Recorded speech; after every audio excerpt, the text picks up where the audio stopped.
Ladies and gentlemen, welcome back to Horror Analysis with me, Drew. Hi. Today we're continuing with the horror tale, and we're continuing with Stephen King, our buddy, in Dance Macabre. Good old Steve. Alright. We're continuing with Stephen King. We finished up Tales of the Hook last time. We talked about the Tales of the Hook. Now we're going to go into the Tales of the Tarot. You can understand what a tarot card is, a deck of tarot, cards.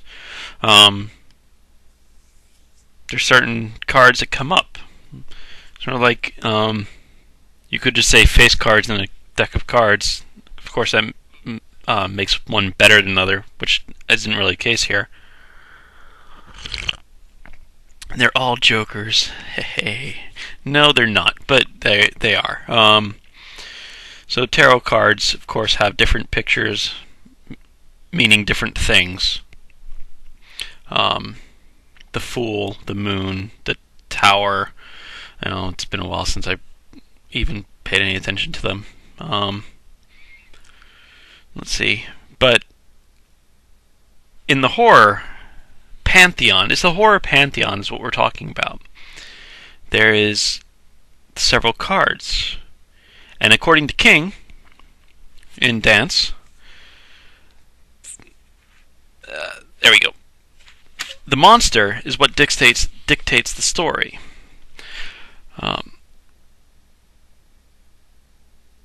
In the Tales of the Hook, it's just whatever you can to scare them.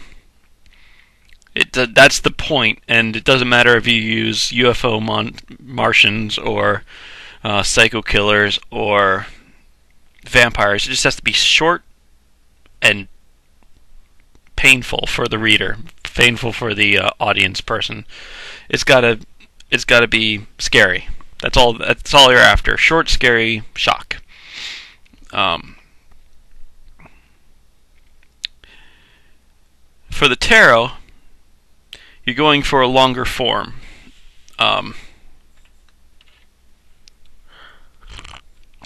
I have my tea. Taking a break from hot water. I want some tea tonight. It's good too. Alright.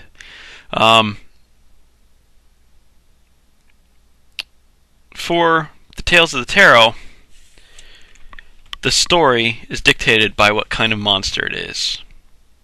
For the most part. Definition that I'm giving for King: Tales of the Tarot involve certain archetypes, tropes, or conventions in which the stories will conform to an extent. Not 100%, not even sometimes 60%, maybe only 51%. Only needs that tiny amount over 50, most. You only need the most to get the, to win. It's got to conform to a certain extent to be in that. There's 3 cards that King is strong on. Well, that's not true either. There's 2 cards that King is really strong on. One that he's sort of strong on, and one that he can't decide on. Or 1.5 that he can't decide on. One's really foggy. And that's the... we'll go over that. The cards that he's strongest on, or he's most certain of, is the Thing Without a Name, the Werewolf, the Vampire. Let me read that in order. The Thing Without a Name, the Vampire, the Werewolf, and then further on, the Ghost, or the Bad Place. We are dealing with... what are we dealing with?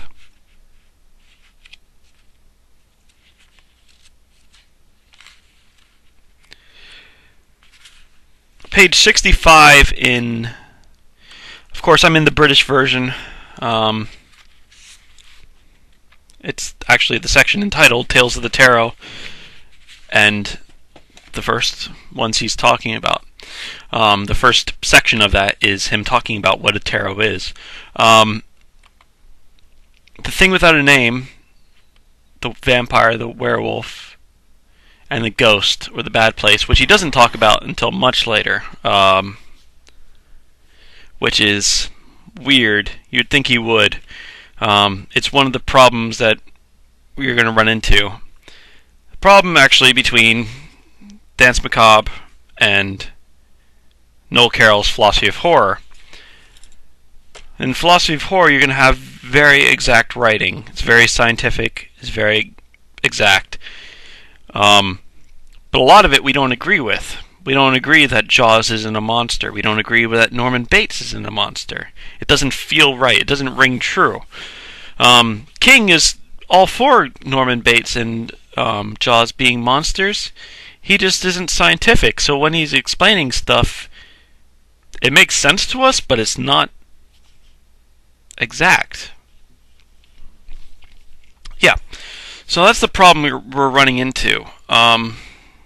Especially with the ghost, and a lot with this as well. A lot with the first card, which is A Thing Without a Name, typified by Mary Shelley's Frankenstein. Or if you like, I have this audiobook that I got from Borders back when it was in existence. I don't like this reader. I don't like the narrator. I don't think he's a good reader. He's read. Apparently, he's done over 75 productions and won awards for his reading. And he's supposed to be such a great reader, and I can't stand him. I think he's dry. I think he's overdramatic. I just don't think he's a very good reader. You can go to LibriVox.org, LibriVox.org, and find pretty much all the tarot cards stories that we're after. And if you're curious, it's these. I haven't the paper version. Mary Shelley's Frankenstein, Bram Stoker's Dracula, which is the vampire card, if you haven't guessed, and Robert Louis Stevenson's The Strange Case of Dr. Jekyll and Mr. Hyde, which typifies the werewolf card. King mentions for the fourth card, the ghost, the bad place, which we're not even sure if that's the fourth and the fifth, the 4.5. Is it its own card at all? He calls it the Mississippi of the supernatural writing of horror fiction is the ghost. So he doesn't say he doesn't say that there is one particular story that typifies it. He mentions Turn of the Screw, but it's not in our cultural concept of what a ghost is. And I don't think it's a very good story either.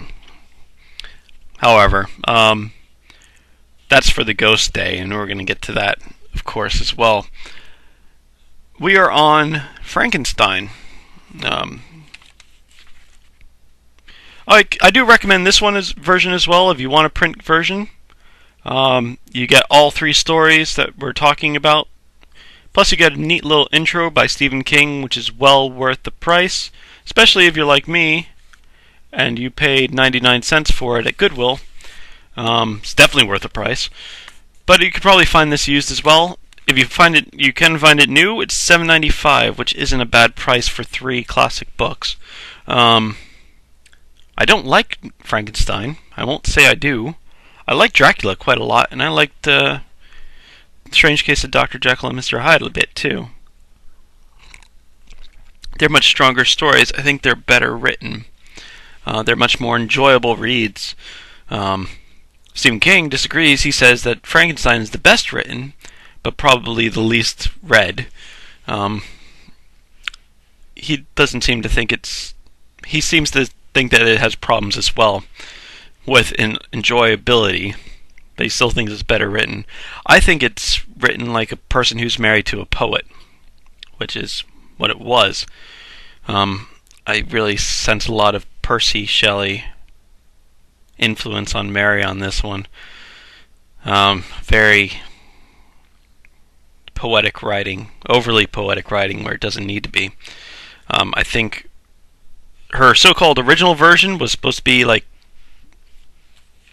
99 pages, and it got a lot longer when her husband encouraged her to flesh it out.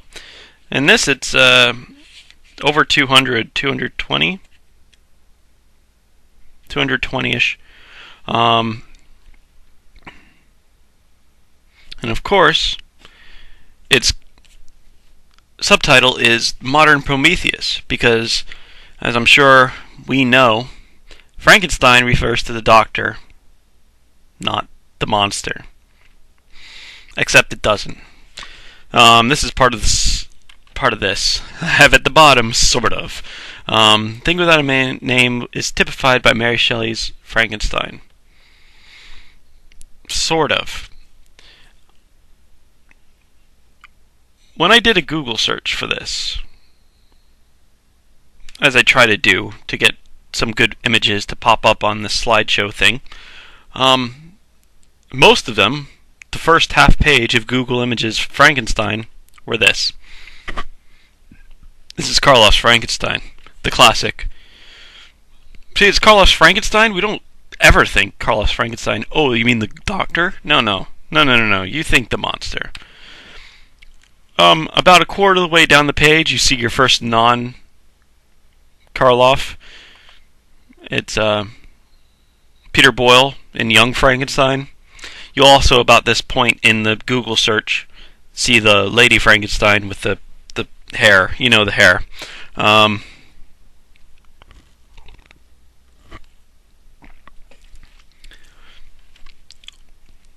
And so on. For most of the page, then you'll find like Frankenberry from serial fame. About 2/3 of the page down, you'll see Robert De Niro as the monster, as the Thing Without a Name. I found this and I loved it. This is Frankenthulu. How can you go wrong with that? This is about 3/4 of the way down the page. And then you have Van Helsing's Frankenstein's creature. That's what came up. There is maybe 1-2 doctor, or 1 or 2 with a doctor in it. Usually the doctor and the creation are in the same picture. But mostly it's Boris. And it should be Boris. Boris is what we think of. Stephen King actually makes a good point about this. Look, we all know from, just being around that, most people know that the doctor is Frankenstein, the creature is the not. It's Adam, it has a name. That's why it's difficult to even call it a thing without a name. When it has a name, it's Adam. However, it doesn't matter that we know intellectually that Frankenstein is the doctor. When we do the Google image search, and when we do the Google image search in our head, we come up with this. King makes a point, says, okay, someone may tell you that Billy the Kid, these are facts about Billy the Kid, he was from New York, he wore derby hats, he backshot most of his victims, he had syphilis, he was a city slicker, etc. And these might be interesting to us, but they don't change our perspective, our perception of what Billy the Kid is. Billy the Kid is the, 10-gallon hat, quick draw, stuff. It may not be true, but it's there, and it may not be true that Frankenstein is Karloff, but in our heads, our perception doesn't change. King talks about the book, and I pretty much agree with him, except for he likes the book, and I don't. King talks about the book. In the book, the creature, Frankenstein's monster is very intelligent, well-spoken,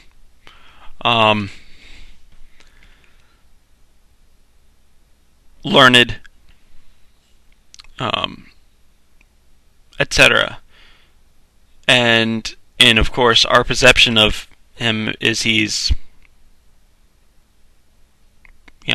three-quarters brain dead, mumbles if he talks at all, shambles, whatnot.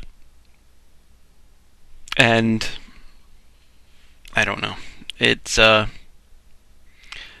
there's a big difference between the book and the movie.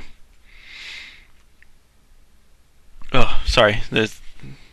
One of the things we're going to be talking about is creeping me out. I'm actually going to cover it because get it? Because it's it. I have to look at this picture. That's the joke. Sorry. So I'm covering that, so I don't want to look at it while I'm talking about Frankenstein, because it is a thing without a name, and we're going to be talking about it later. And it's also Stephen King, of course. Book and movie. The movie. Anyway. So, how did it change? And of course, the answer: how did it change from? How did Frankenstein's creature change from a well-spoken, intelligent, dangerous? He's still dangerous, but he's well-spoken, intelligent, learned, literate, etc. person to the shambling around the moors and with Boris Karloff here, bolts in the neck, etc. King's answer is probably right. It's the movies. Frankenstein's been made, she says, more times than any other movie, including the Bible, and he's probably right. This is from 1910's Frankenstein,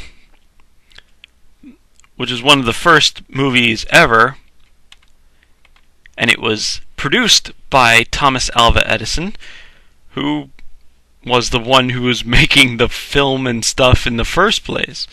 This is the creature. It's not even that much of a stretch between that and that. He also mentions Blackenstein, which I have nothing on. I have no idea what's up with this.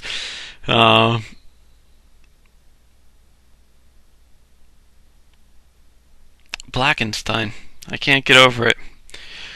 And many more. Of course, De Niro's version. Christopher Lee in the Hammer films.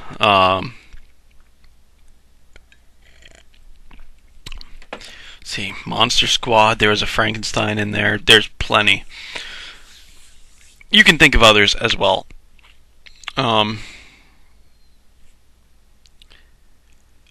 It doesn't matter that... Actually, De Niro's version was supposed to be closer to the book. I will make a point. I haven't seen De Niro's version. I think that's also the Kenneth Branagh version? Don't quote me, I'm not 100%. Or was the Kenneth Branagh version the...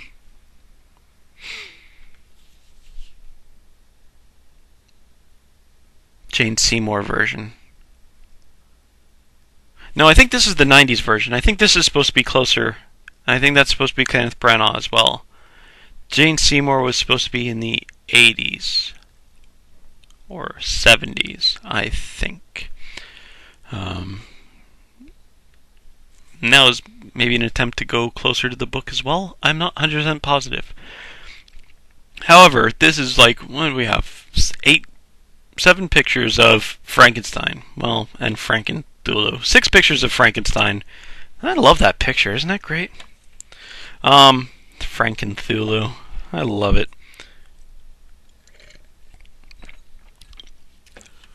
Of different ones, and that's not all of them. That's just first page of Google search.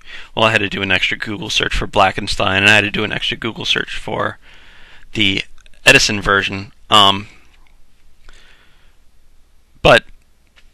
for the most part, when we think, the Frankenstein is that. The movies is what gives us our perception of what Frankenstein is, despite what the book says. And King makes the point of saying, if you read the book and you're expecting action, you're not going to get action. There's methodical. The creature's destruction, attacking of Frankenstein, the doctor, is methodical. It's not a rampage, as it's portrayed by Boris Karloff, etc.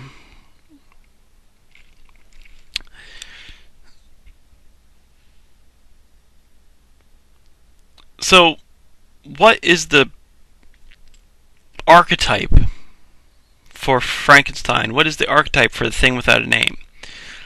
This is the difficult part, because King's doesn't pin it down. It's essentially, if the tale with the hook has no characterization, this is the next step up. There is characterization of Adam, Frankenstein's monster. The good guys aren't necessarily all good guys. Frankenstein, the doctor, isn't a good guy at all. He's kind of a jerk. I mean, he creates the monster, gets repulsed by it, doesn't do anything to help it, doesn't take responsibility for anything it does. He's kind of a jerk.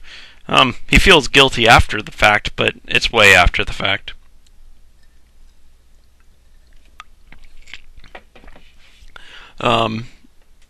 Frankenstein itself, which is part of the archetype, I'm thinking, because this is the least nailed down one, besides the ghost, which is really difficult. The monster itself, we feel sorry for, we feel sympathy towards, in some extent. King makes a point of saying there's something sad in the eyes. And in this one too. In Van Helsing's Frankenstein, he actually becomes well-read and sympathetic entirely. He's completely different than the story, and he's more superhero-y than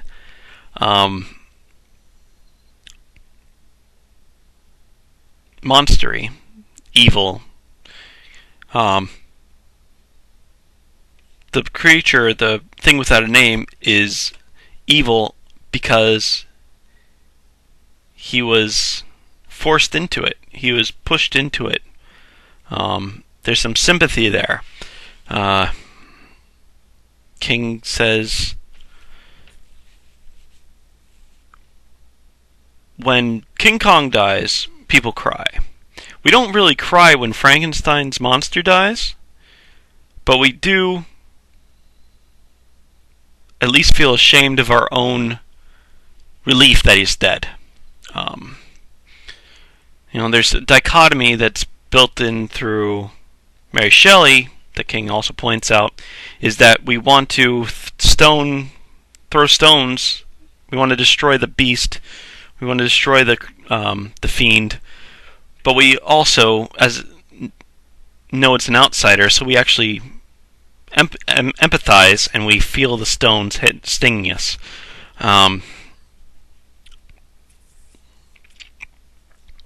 There's that element. It's not as well defined in this section as it is in the next two cards. The next two cards are essentially vampire is outside evil, stuff attacking you for no reason whatsoever, and werewolf, inside evil, you're fighting yourself. The thing without a name is, I suppose, outside evil or outside threat, but you're sort of responsible for it, or you sort of empathize with it. Kind of. Then again, you're getting into, when we're going into the archetype, what is the archetype? In some cases, it's King Kong, where the outsider is destroyed and we feel sorry for it. People cry at the end of King Kong, if it's a good version. If it's, we feel so sorry for the ape that we cry. But then the other thing without a name is anything without a name. The hook is a thing without a name. It's the name was only the hook. Except that if you had more characterization to it, if you add a lot of characterization, do you ever start feeling sorry for it? I don't know. Stephen King's It is a thing without a name, literally.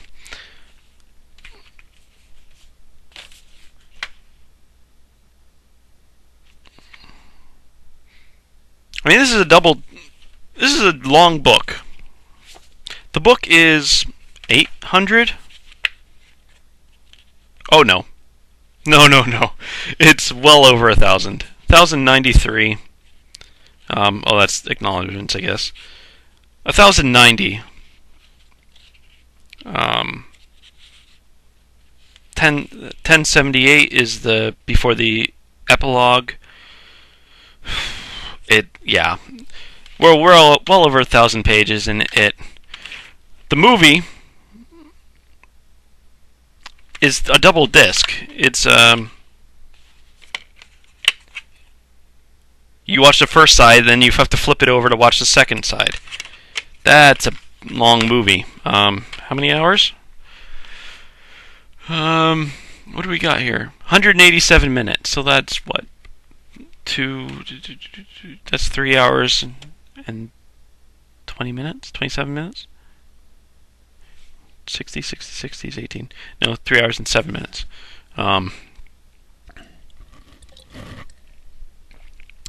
Quite a lengthy movie. Exceptional. Both book and movie are exceptional. Alright, Tim Curry, I can't look at your face anymore. However, and very frightening. You try watching that one with your alone in the house with the lights off. It'll creep you out. It will. You'll start hearing clown footsteps, and you'll leave the house. I did. First time I watched it, and then I made sure to watch it when someone else was in the house. And then much later I read the book. But you don't feel sorry for it, ever. No, you don't. There's no sympathy there. But it is a thing without a name. And it's much more characterized than a tale from Tale of the Hook. So it's sort of, you have two cards for the price of one. You have Tales of the Hook where you feel sorry for the creature. And you do have Tales of the Hook where you don't feel sorry for the creature at all. Where it's just Tale of the Hook getting more and more characterization. More characterization.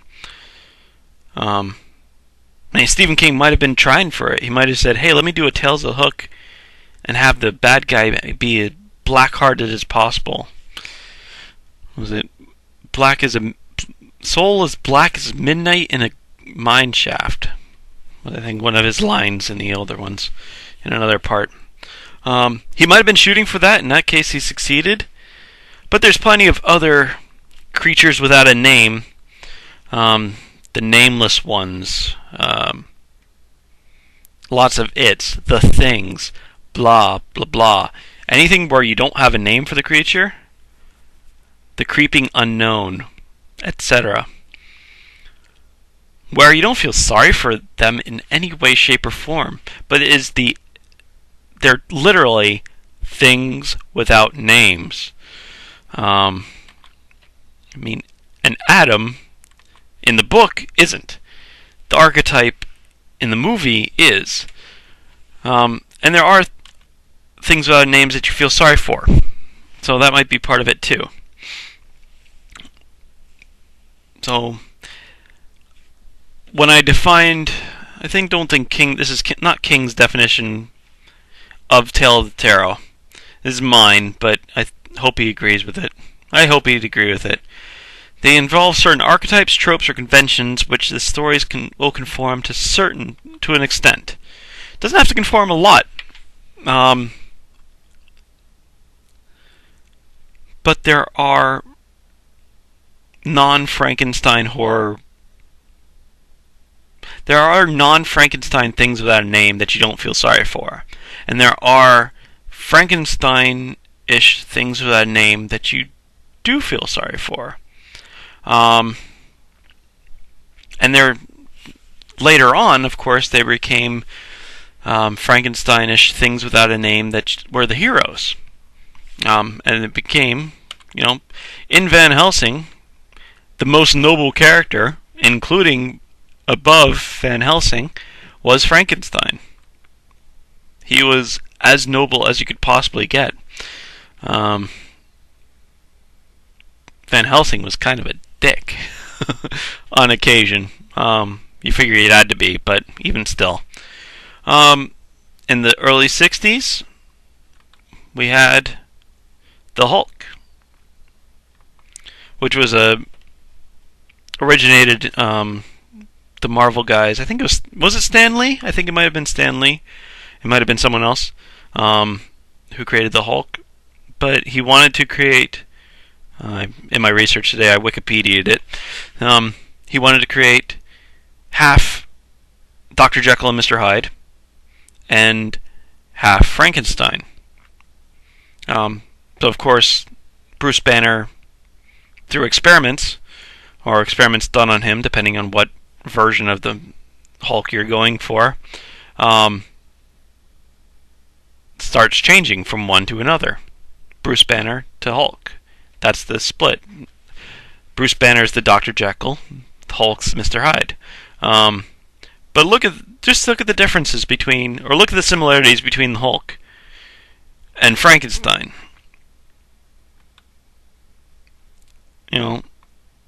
The hair, the skin,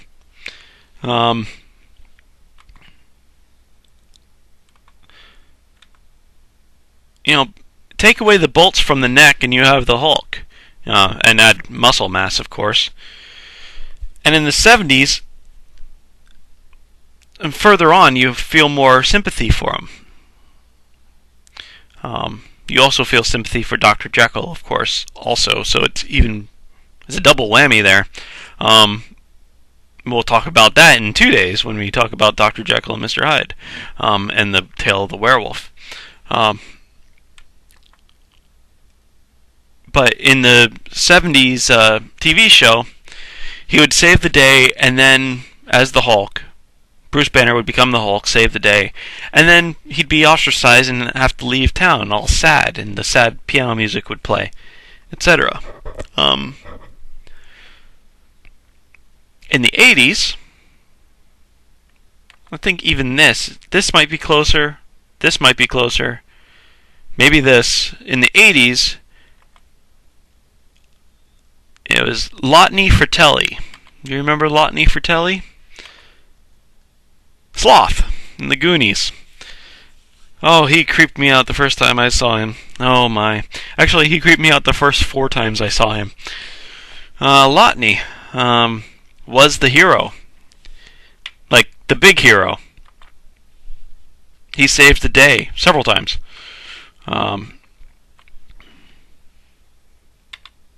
And he's at least vindicated and protected by the children when he shows up at the end, and the adults see him and freak out. And again, Sloth, which is Lotny, and the Hulk, Bruce Banner's alter ego, these are things with a name, literally. Sloth is not a person's name. The guy's name's Lotny. Why are you calling him Sloth? Sloth means slow-moving, or it's an animal who's known for slow-moving, or slow-moving, lazy as a deadly sin. And the Hulk just means Hulk, big hulking thing, large. So it's the large and the slow, and those are your two heroes. And you feel sorry for them. And they, like Frankenstein, didn't ask, well, Bruce Banner was messing with stuff he shouldn't have been messing with, depending on what version you're talking about. Sometimes it's his dad was messing with stuff that he shouldn't have been messing with, and Bruce Banner got the bad short end of that stick.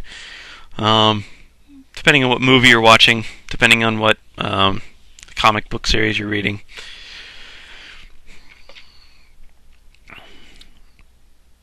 But they, like Frankenstein in the book, or maybe even the sad-faced Frankenstein here, you see something in his eyes. He didn't ask for this. He's out of his place, you know. You feel the sympathy. You feel the sympathy for Frankenstein. All these guys, you feel sympathy for them.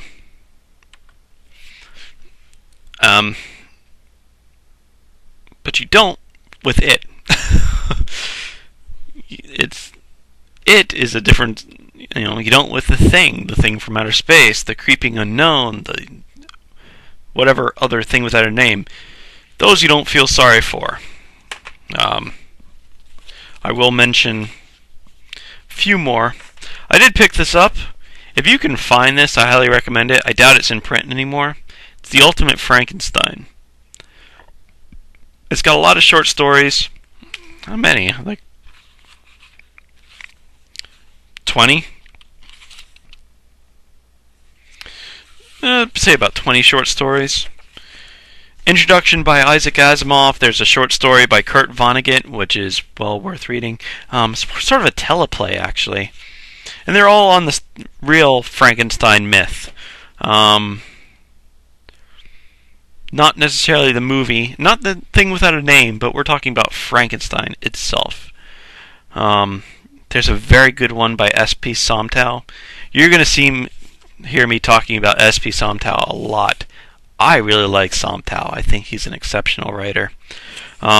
He's not really writing anymore. He's doing opera. He's writing operas for the Thailand's opera company. Yeah, so that's a career change.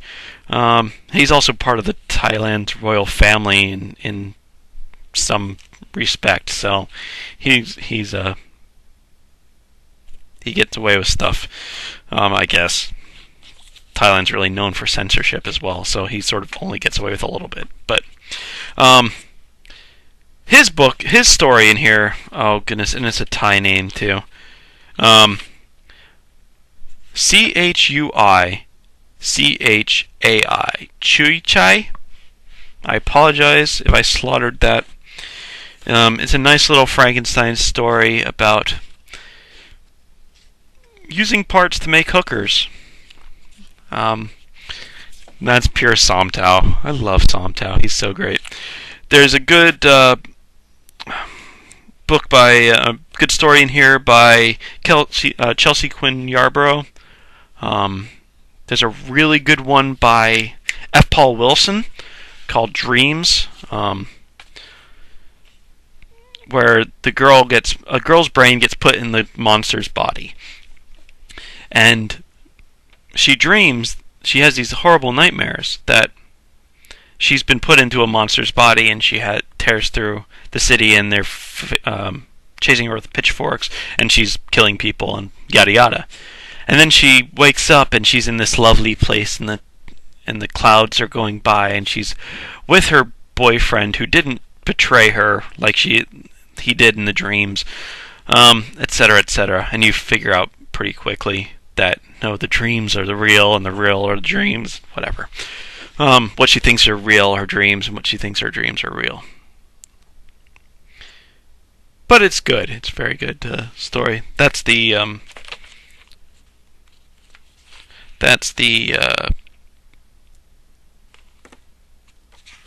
F. Paul Wilson.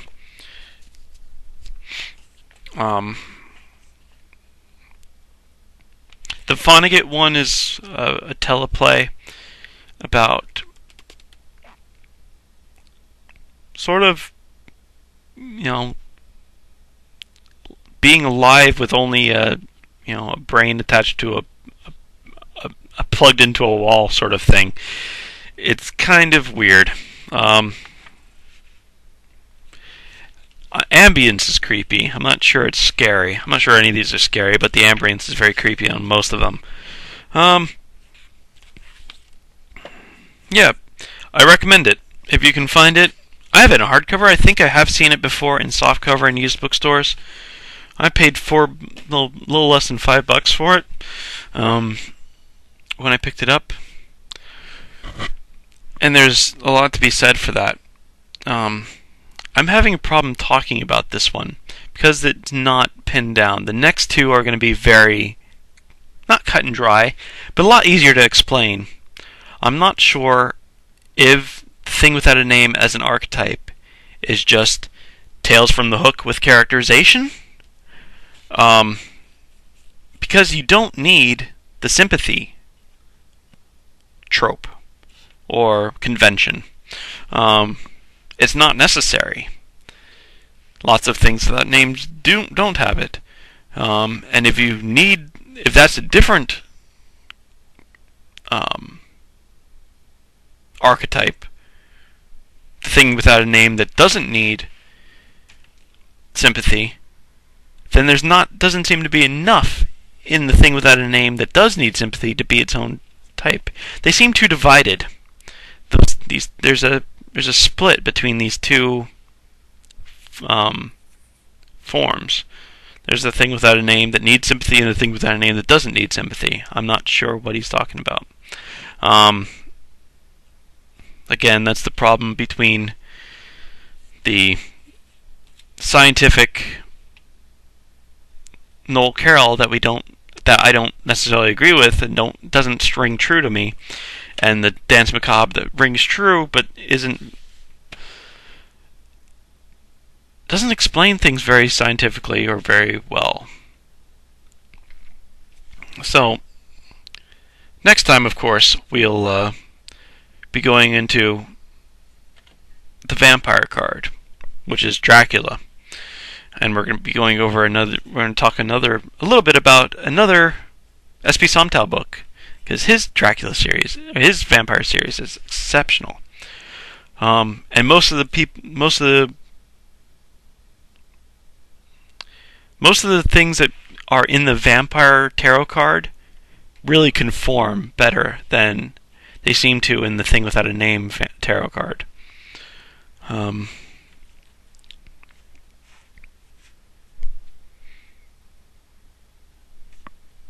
Yes.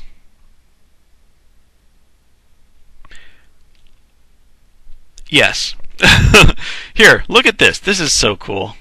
Come on. It's Frankenthulu. Okay, so tomorrow we're going to continue with Tales of the Tarot. In Stephen King's, we're going to talk about the horror tale. We're going to be talking about the vampire typified by Bram Stoker's Dracula. Alright, so till next time, this is Drew signing off on Horror Analysis.